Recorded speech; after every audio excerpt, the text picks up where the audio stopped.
Hello नमस्कार दोस्तों, आज हम बात करने जा रहे हैं कि भारत सरकार ने जो पहली कैबिनेट का जो गठन किया है, अब उसमें मंत्रालयों का भी बंटवारा हो चुका है। तो किस पार्टी से किस नेता को कौन सा मंत्रालय मिला, जो भी नए मंत्री बने, 72 मंत्रियों ने शपथ लिया कल प्रधानमंत्री सहित, तो उनमें 72 में किनके पास क्या रहा, उन सभी को बात करेंगे। और खासकर हम बिहार से जो मंत्री 8 बने हैं, तो उन 8 मंत्रियों को क्या क्या पद मिला और किसे कितना बड़ा मंत्रालय मिला। कुछ ऐसा मंत्रालय मिला कि काम करने लायक या फिर झुनझुना थमा दिया गया बिहार के मंत्रियों को। तो इसी पर हम बात करेंगे आज। तो हम पहले बता देते कुछ प्रमुख मंत्रालय के बारे में, उसके बाद फिर हम बिहार के बारे में आएंगे। तो प्रधानमंत्री नरेंद्र मोदी खुद अपने पास परमाणु से देखरेख वाले मंत्रालय रखे हैं, और जो पहले उनके पास मंत्रालय था वो खुद अपने पास रखे हैं। गृह मंत्री फिर से अमित शाह को बनाया गया है, और रक्षा मंत्री राजनाथ सिंह। जो बड़े मंत्री हैं उनमें कोई भी फेरबदल नहीं हो। विदेश मंत्री फिर से एस जयशंकर बने हैं, और वित्त मंत्री निर्मला सीतारमण बने हैं। बड़े मंत्रालय में एक बड़ा बदलाव ये हुआ है कि शिवराज सिंह चौहान, जो पहले मध्य प्रदेश के मुख्यमंत्री थे, उन्हें कृषि मंत्री बनाया गया है। तो अब हम आ जाते हैं बिहार पर। ये सभी हो गए बड़े मंत्रालय जो देश को आगे ले जाएंगे। या मोदी सरकार की ऐसी बातें चर्चाएं थे कि इस बार गठबंधन की सरकार बनी है, तो बड़े मंत्रालय पर इन सहयोगी दलों का हाथ जा सकता है। खास करके जेडीयू और टीडीपी को लेकर चर्चाएं थी, लेकिन वैसा कोई भी बदलाव नहीं दिखा, और इन सभी बड़े मंत्रालयों पर बीजेपी अपने ही पार्टी के लोगों को कब्जा रखी। तो अब बिहार के बारे में, जो बिहार से जेडीयू, बीजेपी और एलजेपीआर और हम से मंत्री बने, उन्हें क्या क्या मिला पोर्टफोलियो, वो हम जानते हैं। तो हम सबसे पहले जानते हैं कैबिनेट मंत्री। बिहार से 4 कैबिनेट मंत्री बने हैं। तो बात करेंगे जीतन राम मांझी की। जीतन राम मांझी को मंत्रालय दिया गया है एमएसएमई, यानी लघु सूक्ष्म एवं मध्यम उद्योग मंत्री जीतन राम मांझी को बनाया गया है। और इसमें उद्योगों को उत्थान के लिए, छोटे छोटे उद्योगों को उत्थान के लिए इस मंत्रालय का काम है, सहायता करना है। लेकिन इससे बिहार के लिए क्या कर पाएंगे जीतन राम मांझी, ये देखने वाली बात होगी। ये मंत्रालय पहले भी गिरिराज सिंह के पास रह चुका है, और गिरिराज सिंह क्या काम किए बिहार में, ये आप लोगों को पता ही होगा। ये वैसा मंत्रालय नहीं है जो पब्लिक से डायरेक्ट कनेक्ट करके और खास करके बिहार के लिए कुछ बड़ा कर दें। ये उस प्रकार से मंत्रालय नहीं है।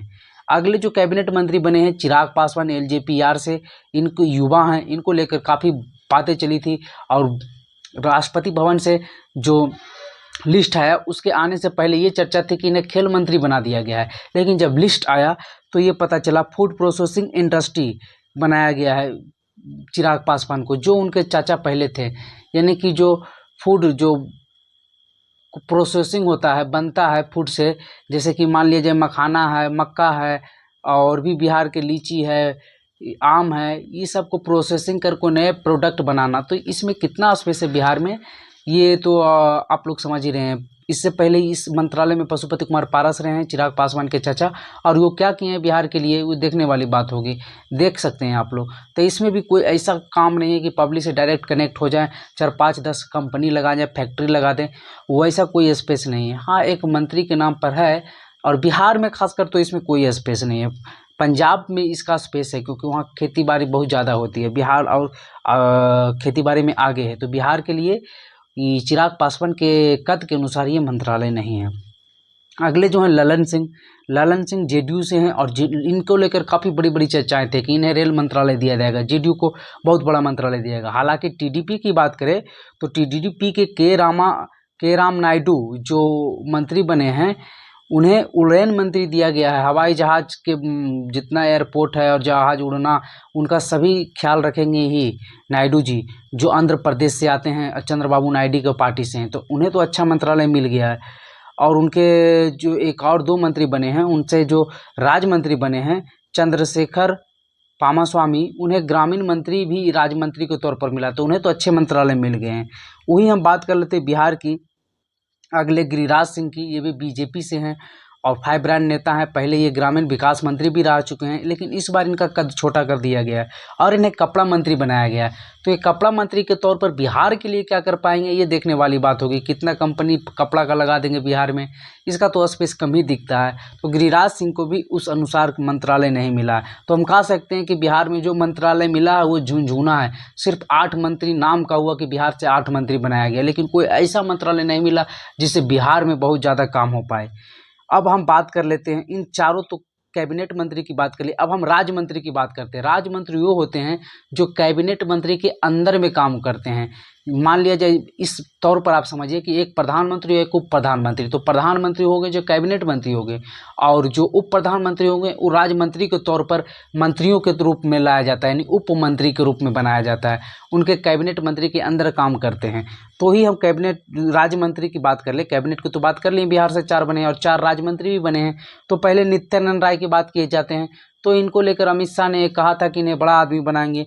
हालांकि फिर से वही विभाग मिला है, राज्य मंत्री बने लेकिन गृह राज्य मंत्री बने हैं। अमित शाह के साथ काम करेंगे, लेकिन पिछले बार 2 गृह राज्य मंत्री थे, एक यूपी से आते थे, लेकिन इस बार नित्यानंद राय अकेले हैं, तो इन्हें थोड़ा सा प्रमोशन मिला है। अगले जो हैं रामनाथ ठाकुर, कर्पूरी ठाकुर के बेटे, जेडीयू से हैं और अति पिछड़ा भी हैं, तो इन्हें भी कोई ऐसा खास मंत्रालय नहीं मिला है। मंत्रालय तो अच्छा मिला है, लेकिन जो है राज्य मंत्री के दर्जा पर हैं।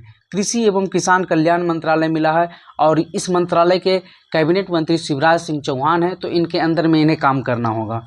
अगले जो हैं सतीश चंद्र दुबे बीजेपी की हैं, जाति से ब्राह्मण हैं और ब्राह्मणों का बिहार से ही प्रतिनिधित्व कर रहे हैं।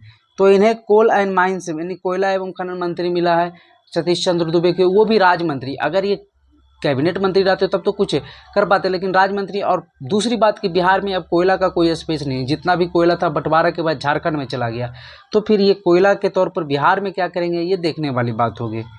अगले जो और अंतिम हैं राज्य मंत्री के तौर पर राजभूषण चौधरी निषाद, जाति से मल्ला हैं, और इस बार मल्ला राजनीति किस प्रकार से चला, मुकेश सहनी के चलते राजभूषण चौधरी निषाद को मंत्री बना दिया गया। हालांकि मुकेश सहनी तो नहीं बने, और जो यूपी है वहाँ से भी संजय निषाद के बेटे चुनाव हार गए, और मल्ला को एक मंत्री बनाना था, तो इनकी किस्मत जग गई, क्योंकि ये पहली बार मुजफ्फरपुर से सांसद चुने गए और पहली बार में ही मंत्री बन गए। लेकिन इन्हें जो मंत्रालय मिला है ये भी कोई खास नहीं है। इन्हें जो मंत्रालय देने की बात की गई है ये जल शक्ति मंत्रालय है, तो जल शक्ति मंत्रालय इनके अनुसार तो ठीक है, मल्ला हैं तो मछली जल से रिलेटेड मंत्रालय हैं, लेकिन इसमें कितना काम ये कर पाएंगे, राज्य मंत्री हैं, राज्य मंत्री के तौर पर ये क्या कर पाएंगे, ये देखने वाली बात होगी। हालांकि राज्य मंत्री कैबिनेट मंत्री के अंदर में होता है, तो ये बिहार में जितने भी मंत्रालय मिले हैं 8 मंत्रालय सिर्फ दिखावटी मंत्रालय है, सिर्फ झुनझुना बिहार को थमा दिया गया है। कोई भी ऐसा मंत्रालय नहीं मिला जो पब्लिक से डायरेक्ट कनेक्ट कर पाए। रोड नहीं मिला है, रेलवे नहीं मिला है, सड़क नहीं मिला है, शिक्षा नहीं मिला है, स्वास्थ्य नहीं मिला है, ये सभी महत्वपूर्ण मंत्रालय बिहार के पास नहीं आया। और कवायद ये लग रही थी कि जेडीयू इस बार अपने बार्गेनिंग करने में काफ़ी अच्छी से बार्गेनिंग कर लेगी और अच्छे मंत्रालय मिल जाएंगे, लेकिन इसमें जेडीयू नाकामयाब दिखी। और बिहार को जो कहा जा रहा था कि बीजेपी इस बार दबाव में सहयोगी पार्टियों के दबाव में काम करेगी और अच्छे अच्छे मंत्रालय इस बार सहयोगियों को देना पड़ेगा, ये सारी चीज़ें नहीं होते देखिए। तो चलिए और भी जैसे ही कुछ खबर आती है हम आपको बताएंगे। वीडियो देखने के लिए धन्यवाद।